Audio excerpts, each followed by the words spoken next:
Leadership isn't just changing, it's evolving in ways we're only just beginning to imagine. And women, we're not playing this game anymore. We're the ones reshaping the entire field, building models, movements, and businesses that serve more than just a few. On the She Leads podcast, you'll hear real conversations with women who've broken through all kinds of barriers: revenue, identity, borders, and expectations.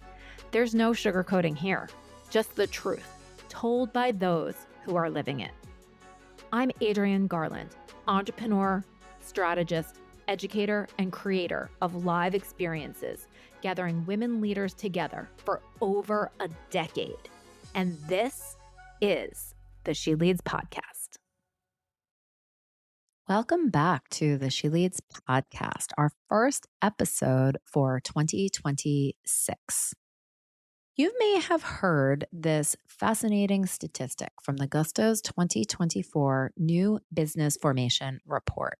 2024, women started 49% of all new businesses in the US, which is an increase of 69% since 2019. We're celebrating this everywhere, and we should, because it matters. It really, truly matters. But women aren't achieving the same level of success as men when they're starting about the same percentages of businesses. So why is this? And what are we missing? I've been thinking about this a lot and deeply for the last several years, I would say. And I keep circling around this one question that challenges the ways that businesses are creative. Wanted to understand, when these women-led businesses are created, what is the true level of actual disruption that we're building that is going to fundamentally change outcomes for other women entrepreneurs everywhere? So after 13 years of doing the work that I'm doing with She Leads Media, with teaching entrepreneurship, I have observed, or maybe learned, that the existing structures and systems that are in place today, they happily reward women who succeed within those confines, but they don't really change anything that's structural. So what the system rewards and what it will not ever reward, I'd say, from observation, and what it actively resists, are women building new business models, new types of businesses that actually redistribute the power. So the facts are pretty clear. Only 4.2% of women-owned businesses ever get the chance to cross the $1 million revenue threshold in their business. And that is fascinating to me. Why is this the case?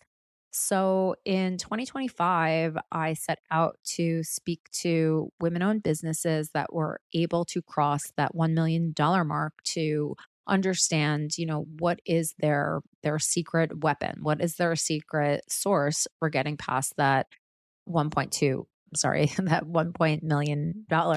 I want to understand this 4.2% of women that get past the $1 million mark in revenue. I want to understand, out of them, how many are actually building something that's different, that paves the way for more women to cross that threshold themselves. And this phenomenon just reminds me of corporate so very much, right? So there are women who are able to succeed within the framework, within the structure of corporate. They, as we used to say, know how to play the game. They know how to make it to the top, get into management. And I don't want to take anything away from these incredible, inspirational women. They truly are to be admired for their accomplishments and for literally winning a game that has all the odds stacked against them.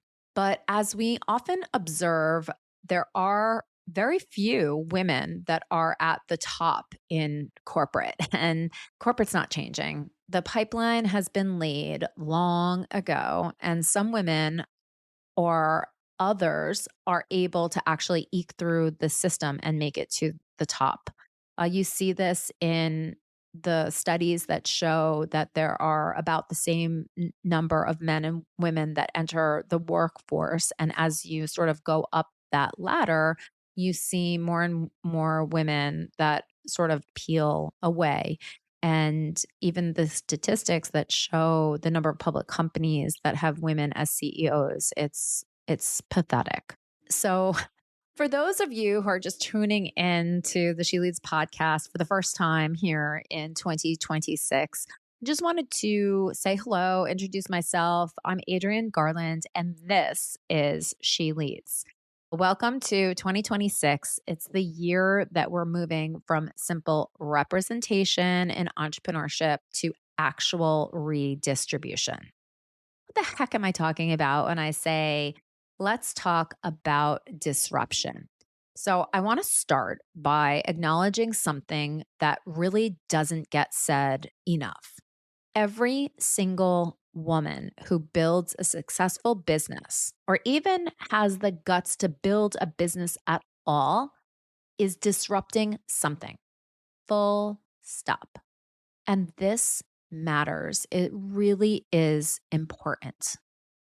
Now, that said, my feeling is that we're primarily operating with just one definition of success and one model of disruption.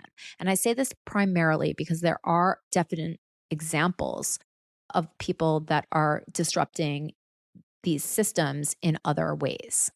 So, this one definition of success and this one model of disruption, I believe, is truly limiting what women are building toward. And perhaps it's the reason that more women are not able to build $1 million plus businesses and beyond. Let me be clear about this $1 million mark. This is not a vanity metric. Rather, when women have businesses that are past the $1 million mark, more wealth is freed up for that woman.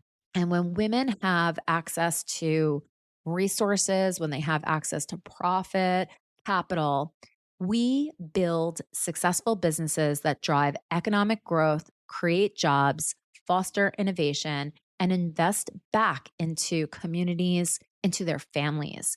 And this all leads to better health for all, education for all, and overall societal prosperity. Because capital helps women overcome barriers and fully participate economically. I just want to pull out an example that was recently in the news. Take a look at Mackenzie Scott.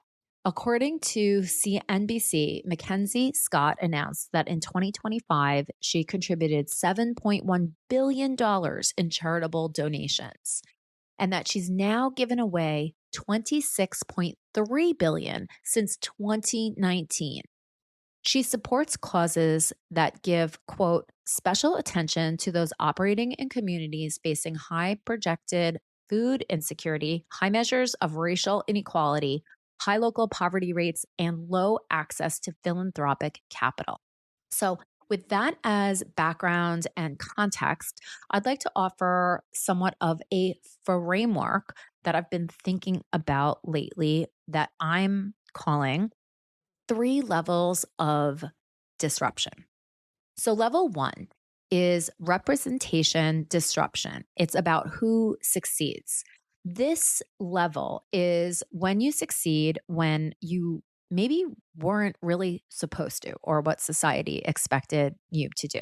So some examples of this are maybe a Latina woman who owns a construction company that has 50 employees and she's killing it, or a Black woman who's building a $2 million tech enabled business, or maybe a woman like me who's over 50 and she's launching a venture backed startup.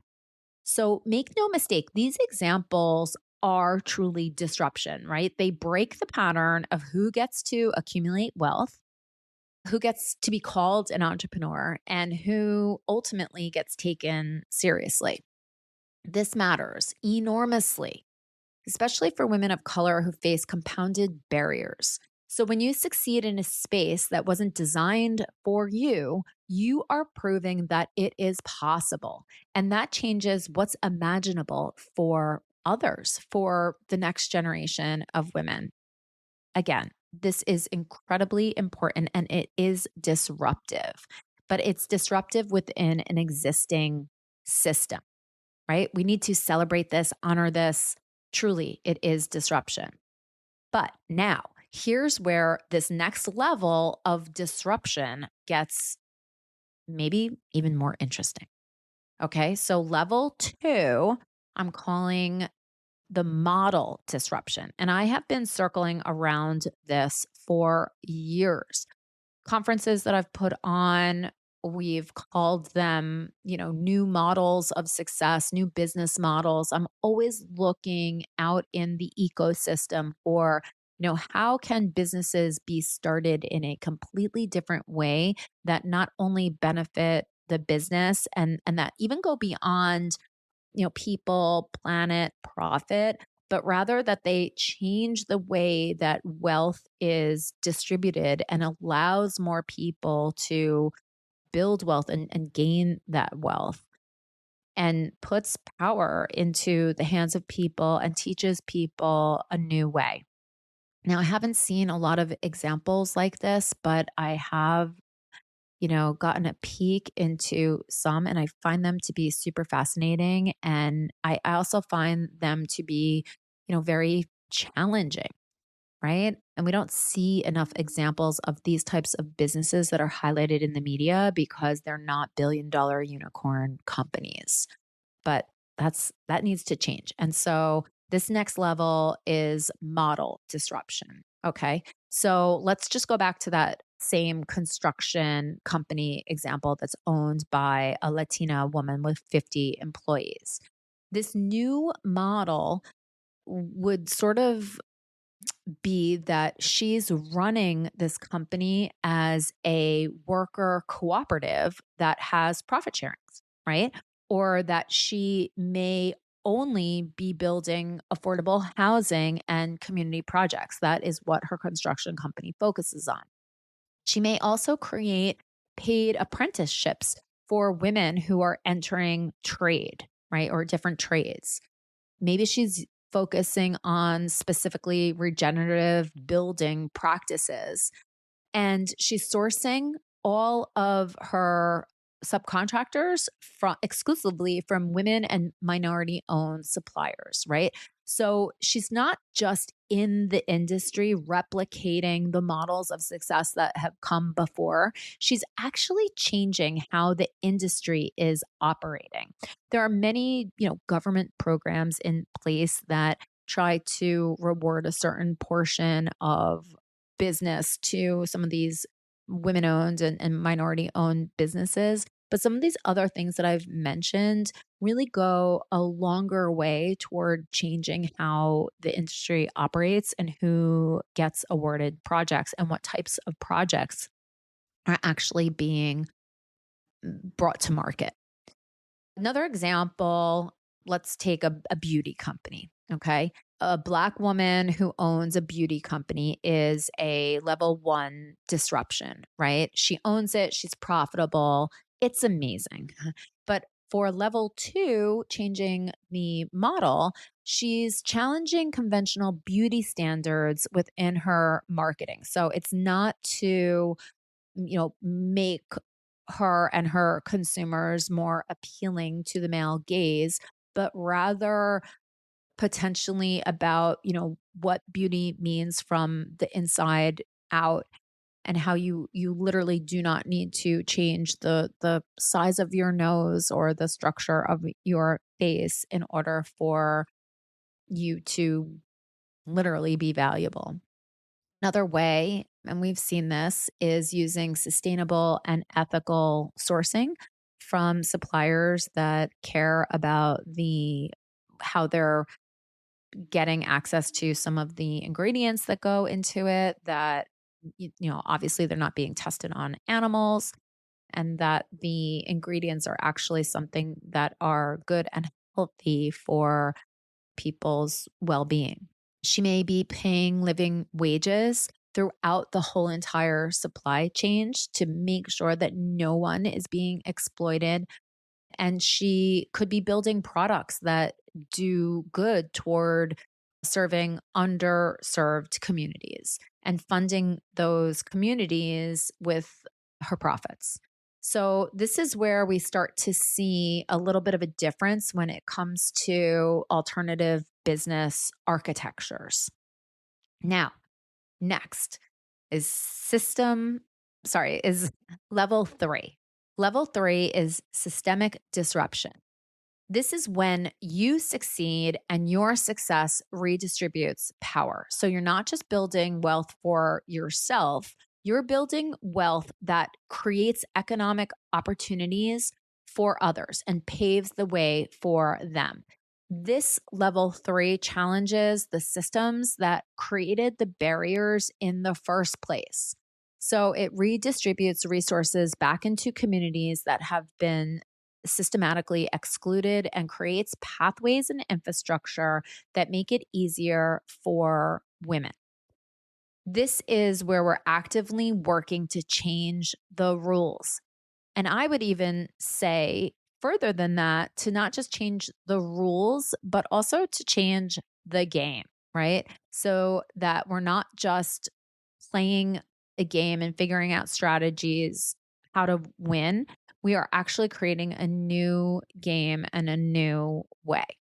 So, some of the examples of this might be a woman who exits her $10 million company. She sells it for maximum value and she uses those proceeds to create an investment fund for women of color entrepreneurs, right? That would be an amazing way to use her wealth to then feed into the next generation of entrepreneurs and pave the way. There's not enough of this done despite the media that says that there are numerous grants and opportunities available. We know that this is not the case. Or a business owner who hits the $5 million mark, good on her, and converts her business into an employee stock ownership plan, or ESOP as they're called. So her employees can build wealth within the company and they have an ownership stake in it. Or an entrepreneur who creates a radically transparent supply chain that exposes and changes industry exploitation. These things, even when I'm saying them, even though I believe them wholeheartedly, they scare me. I have to say, right? Because when anybody does anything to point out current power structures and point out where they're, not benefiting people, and that I'm even suggesting to take power away from those who currently hold it, you put yourself up for scrutiny, right? You also expose yourself. And so, even saying these things, they feel very vulnerable. And at the same time, working in as an entrepreneur, struggling for 13 years to figure this stuff out. And I consider myself to be a pretty thoughtful and intelligent human being. And not being able to break through that $1 million mark in my business myself has been a great source of frustration. And if I am struggling so much, I know that there are tons and tons of other women, and the proof is in the statistics. I mean, with a small percentage, less than 5% of women being able to, break through that mark, the progress is abysmal. Even within corporate, women making 85 cents on the dollar, I think it's even backslid a little bit. There's just something that is fundamentally wrong with the system. And I think so many of us know it. And we think that entrepreneurship is the answer so that we could create something different. And what really gets in our way is that when we look out into the world, into the media, into the research, and into AI, to look for new ways that we can benefit ourselves and our families and create that wealth for ourselves, we're just creating more of the same. We're basing our businesses on models that have worked in the past that they just don't work for women. If they worked, then we wouldn't be having this conversation. I wouldn't have the She Leads Media business trying to help pave the way for women. It's just not fair. It's really encouraging that women are starting half of the businesses, right? It says something. We have grit, we have the enthusiasm for it, we have the energy for it, we have the desire for it, and we certainly have the intelligence and the execution capabilities and all of the soft skills that we need in order to build an incredibly successful, profitable, beautiful business. But when we're launching 49% of the companies and we're only 4.2% of us are getting past that $1 million mark, there is something wrong, right? There is something wrong systematically. There is not something wrong with women. I want to be super clear about that. And I also don't think that men are holding women back. I don't think that that's it at all. So many women, so many men and women that I speak to are, they know how absolutely intelligent and incredible women are, and they know that we are capable beyond measure. And so this is confounding, right? Even talking about it is sort of confusing. And there's so many variables at play. There's so many systems at play that we need to look at each one of these things individually and figure out, what is that one, two, three, things that we can focus on that start to unwind these structures that are designed to keep women small. I mean, I would even go on to say that some of these businesses, and it's certainly not all the businesses that get past the $1 million mark, but some of the businesses that get past the $1 million mark, I've taken a hard look at them, and I'm going to say something controversial. The businesses that are beauty brands, that are brands that literally force ourselves to shrink ourselves, hold us in, hold us back, make us feel that we are less than when we are perfect as we are. Those brands that launch and benefit and grow to multi-million-dollar businesses, I don't want to take anything away from that, but these businesses are playing into the narrative and they're operating within the existing structure, and they reward women-owned businesses that uphold the narrative that women need to modify themselves in order to be acceptable to societal expectations of how they look, how they show up, how they talk, how they present themselves, versus companies that go past the $1 million mark that are benefiting people, humans, or the planet in some very real way, right? And there's always gray areas here. Again, I don't want to take away from those incredible women that have worked so hard, no matter what, to get past that $1 million mark, multi-million-dollar mark, sell their companies and beyond. But some of these companies that are just upholding these standards of beauty that are unreasonable and that are meant to distract women from more important things in life.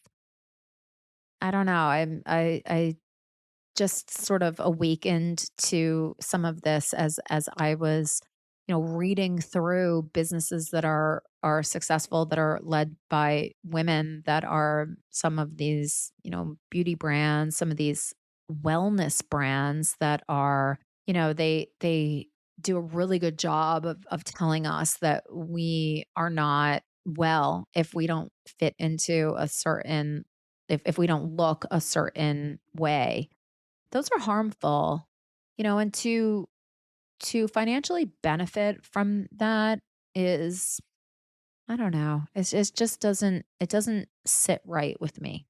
So that's why I was thinking about these three different levels of disruption when it comes to entrepreneurship, and how can we bring these two things together? How can we, as women entrepreneurs, launch companies that get past the $1 million mark, that are also changing systems, that are disrupting in the very best way? And again, I'm not here to say that we need to take power away, but we do need to change things so that they're more evenly distributed and so that they're more fair. Hey everyone.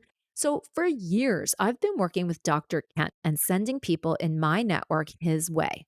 He does so much impact work. What do I mean by that? Well, he helps people create books and podcasts and things like that. He even helps with this podcast behind the scenes. Dr. Kent is my thought partner. Anyone listening knows that we all need to do what we can to get our thoughts, opinions, and voices out into the world, and how important it is for women to invest in other women and for women to hire other women. I am all about that, and you all know that. But in this case, I think Dr. Kent is an exception. He's doing something really different via this new program that he's launched called the Genius Discovery Program. So he wants to work with people like me and like you who are impact driven. Dr. Kent has an intensive program that goes for a month. He also has a 3-month program where he figures out where you're headed with your brand, your business, your speaking, and your signature story as a thought leader. I've known Dr. Kent for a long time. So believe me when I say that he has a ton of experience working with people that are looking to make an impact but might not know exactly how to approach that. So if you're interested in talking to him, you can go directly to talktokent.com, or you can send me a DM on Instagram at She Leads Media, or just shoot me an email over at hello@sheleadsmedia.com. That's my worldview. I do believe that as humans, we are equal. And I've had some debates with my sons about this one.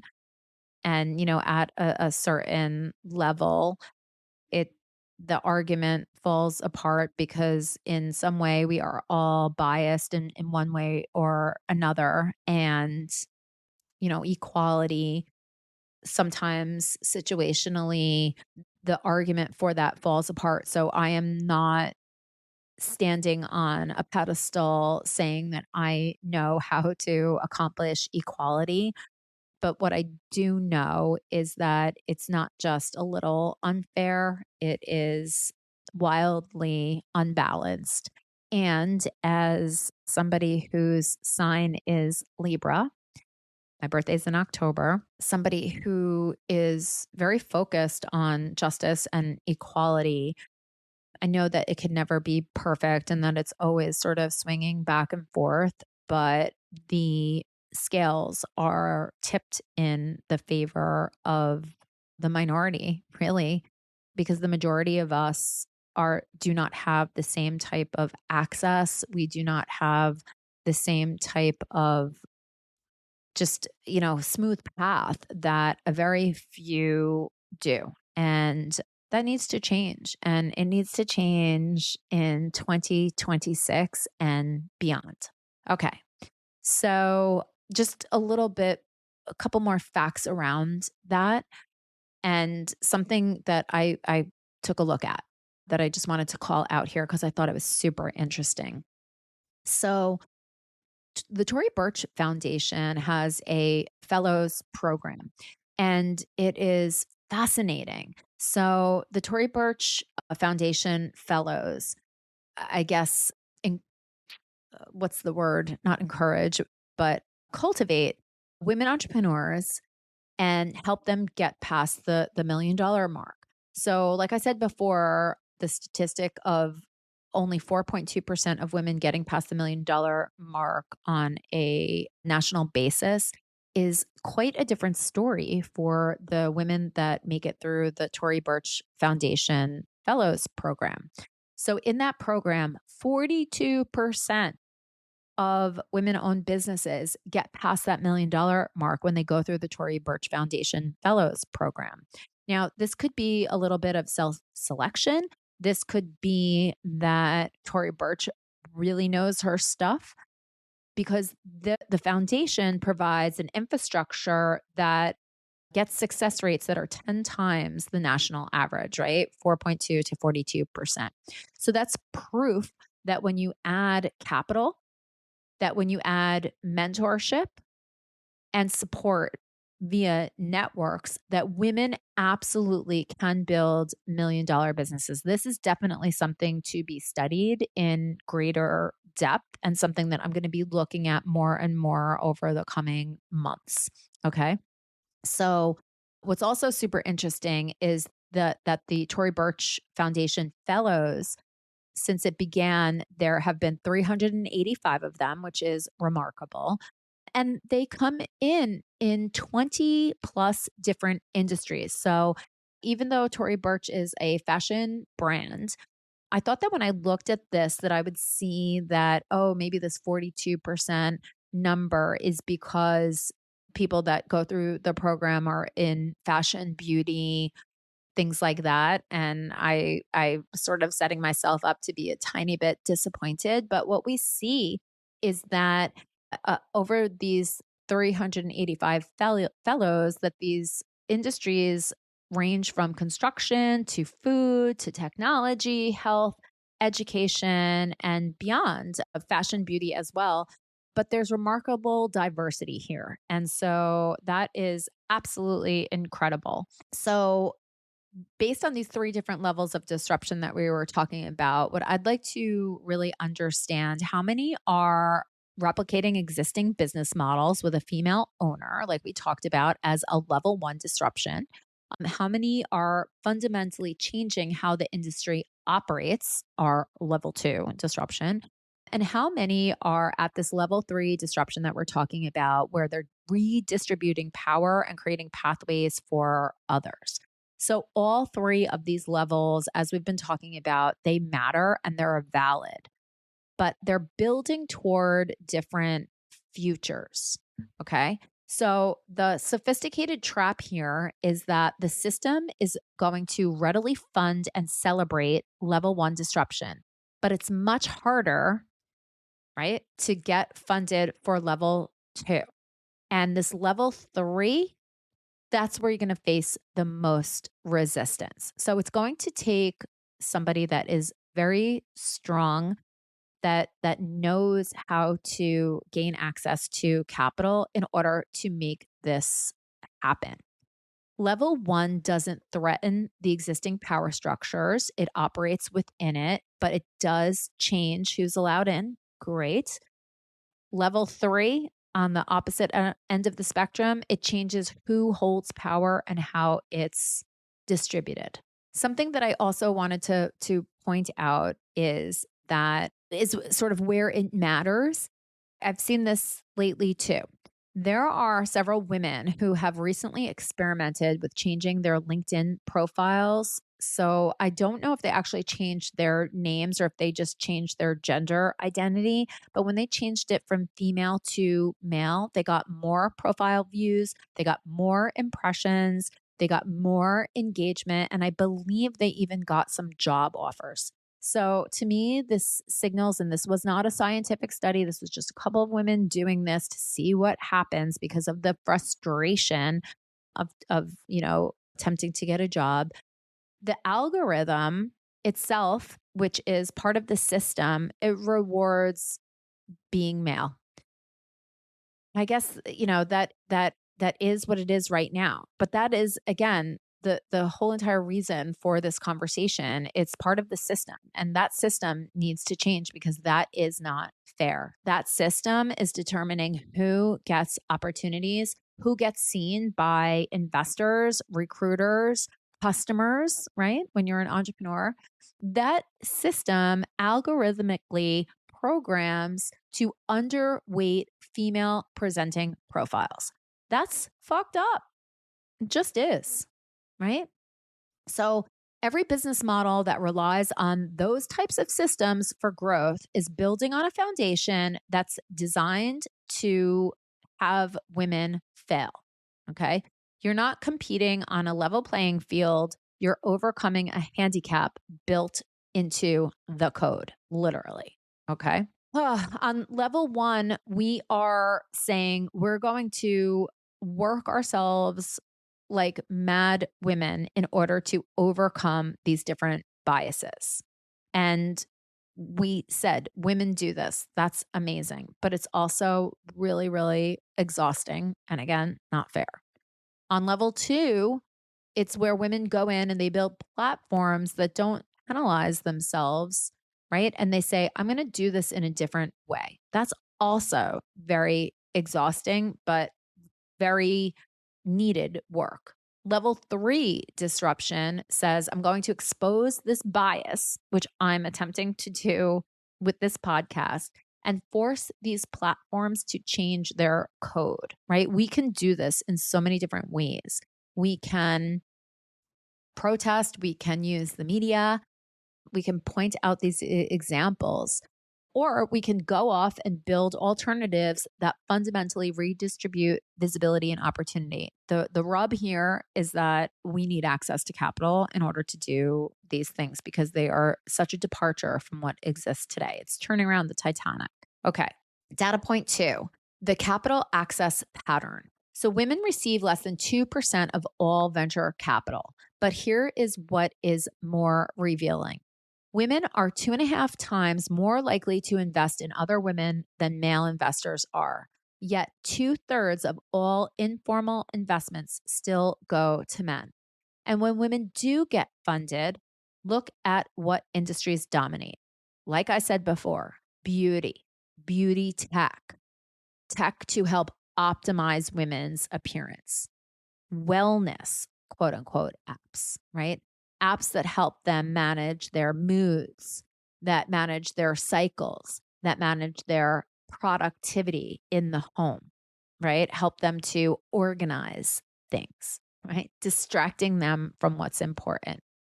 Other funded industries, and I just read something about this the other day, fashion tech, right? Helping women to shop, helping them to style, helping them to present themselves.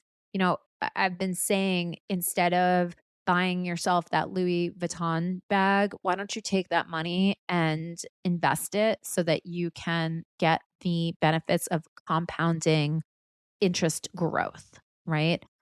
$1,000 is going to be a bag that is sitting on your shelf and does nothing to help your future. Some of these businesses that do get funded are certainly doing important work, and some are creating products that are inclusive where they might not have existed before, and some are challenging harmful industry practices. But I still ask, is capital flowing to women's businesses because we're innovating in ways that threaten the status quo, or because our businesses are serving existing market demands without disrupting power structures? Right. So that looks like level one. I got funded from a beauty startup, which is great. It's representation. Level two is my beauty startup challenges conventional standards and uses ethical practices. That's a win. Level three is my beauty startup is a B Corp that funds programs that teach girls how to reject beauty industry manipulation. Now, that is a systemic win. The question isn't which is right? We're not here to judge. The question is, what are we actually building toward on a collective basis? Okay, another fact and stat, another data point here. And I know that this is long, but this is all so important and it's the things that I think about every single day. The GEM report, the Global Entrepreneurship Monitor report, shows that women are 40% more likely than men to close businesses for family or personal reasons. Let that sit in, right? So, going back to the framework, what does that look like? So, for level one, it blames the women. Women need better time management and support systems to maintain their businesses through life phases. And I've thought about this, right? This is even a business that I wanted to start when I was in college. I wanted a business that helped women do the things that they need to do, right? It sets the problems on women's shoulders. To response is we need to design businesses with built in phases of life flexibility, models that can scale up and down, back and forth without collapsing, right? Through different phases of women's life. And this is a good thing, but we're still relying on the fact that things are the way that they are.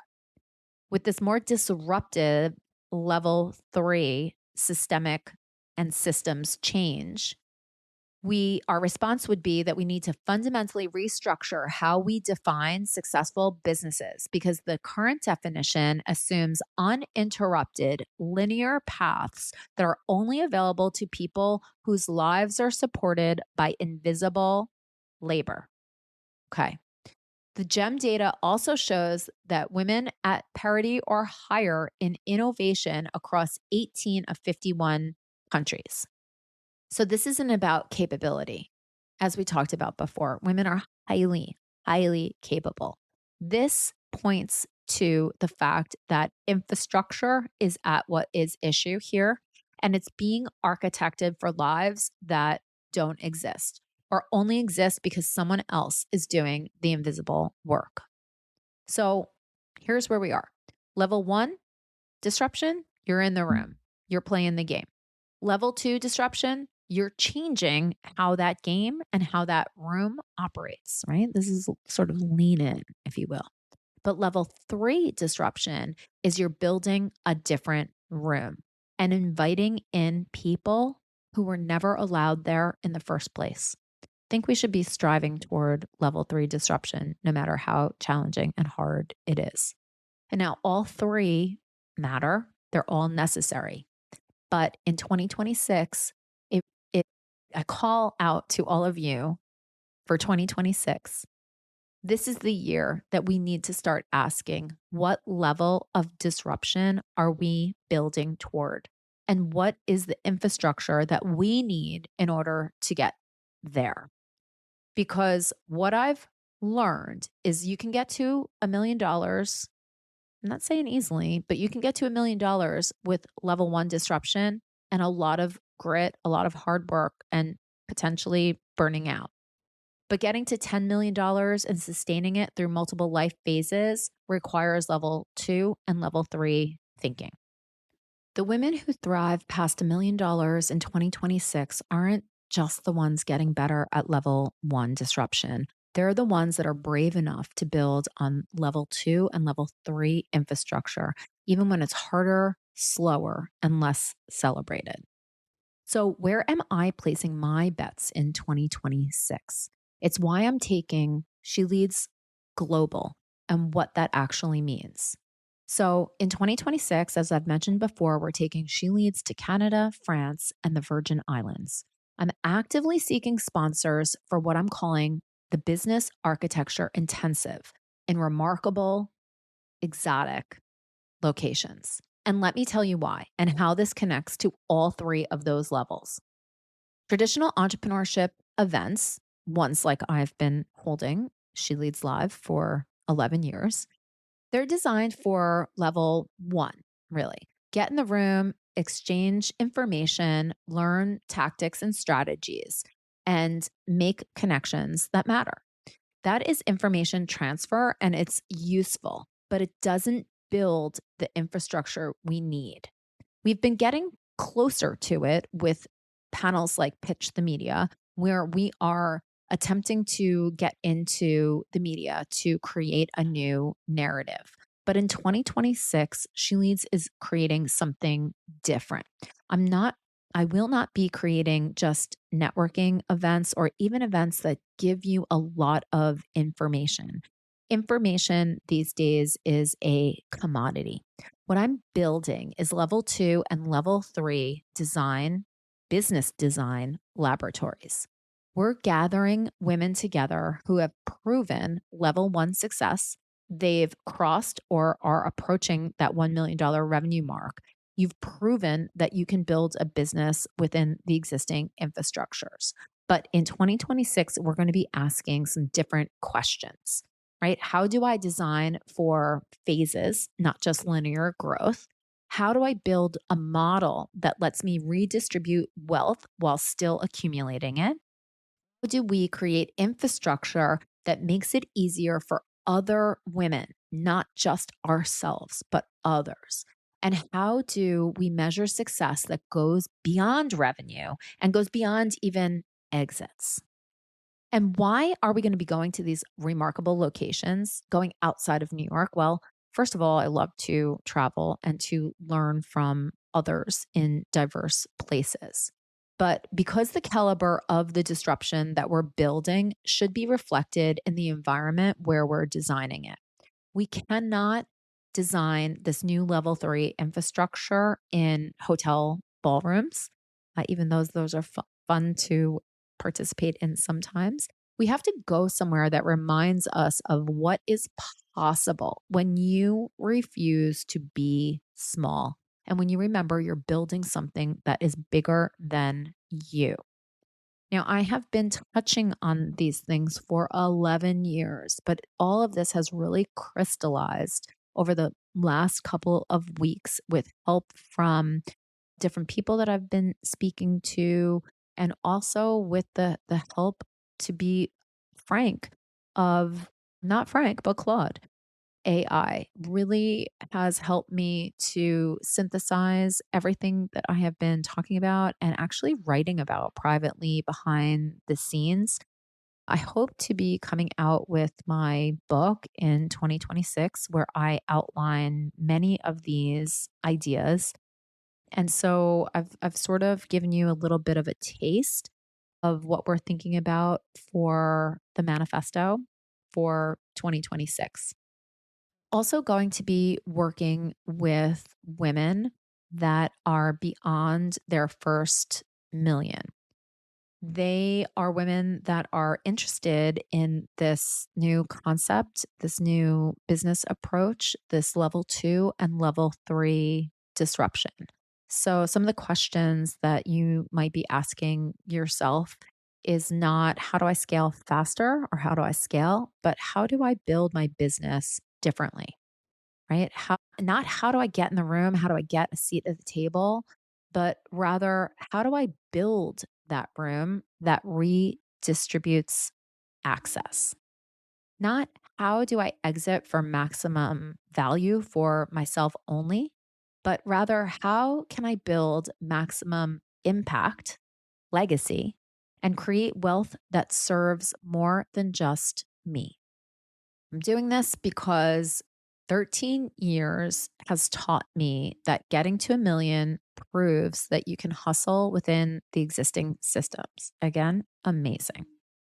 But getting to $10 million proves that you can architect new models. And then getting to legacy proves that you can redistribute power. So I'm so interested in level 2 and 3. Level 1 work has been the work that I've been doing for the last 13 years, really. And it's time for me to graduate.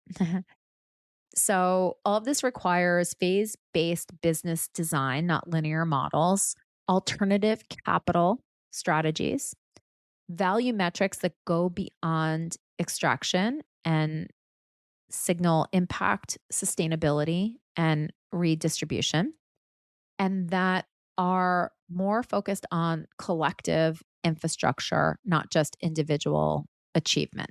A couple of questions that I just want to leave you with at the close of this episode are asking yourself, is your business currently at level 1, 2, or moving toward level 3 disruption? And where do you want it to be? And what is the infrastructure that you need to get there? I want us to start thinking differently about the way that we are building businesses as women and not just follow the same patterns that are not designed to support us, but rather to support a system that actively works against us. I'd also love for you to join the 2026 Travel Architecture Series that will be headed to Canada, France, and the Virgin Islands in 2026. So, if you're interested in any of this, building level 2 and level 3 disruption, traveling to unlock your disruption in a new environment, or just talking to me a little bit so that we can get clear on what it is that you would like to build, please reach out to me at hello@sheleadsmedia.com. I cannot wait to uncover, unveil, and build 2026 businesses that get to the level 2 and level 3 disruption. I'm not interested in helping women to simply survive these broken systems. I'm interested in helping women to build alternatives. And this is radical work and it's risky. But you know what's more risky? Building businesses on infrastructures that are designed for our failure and expecting them to sustain us through our multiple life phases without redesigning the foundation. This episode is your invitation to level up, not just in revenue, but in the kind of disruption you're building toward. Welcome to 2026.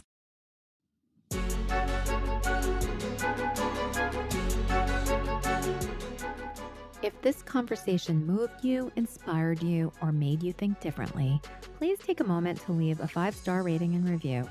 It's not just about boosting the show, it's about amplifying the voices of women entrepreneurs who are leading with vision, building with purpose, and shaping what's next. We need more of these conversations in the world right now, don't you think? And if someone came to mind while you were listening, someone who matters to you, send this episode to them.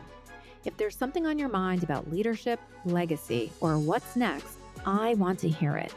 Head to sheleadsmedia.com/voice and leave a voice memo or note. Your insight might just help shape a future episode. Make sure to follow the show and come back next week for more conversations you won't hear anywhere else. Thank you so much for listening. This is the She Leads Podcast Network.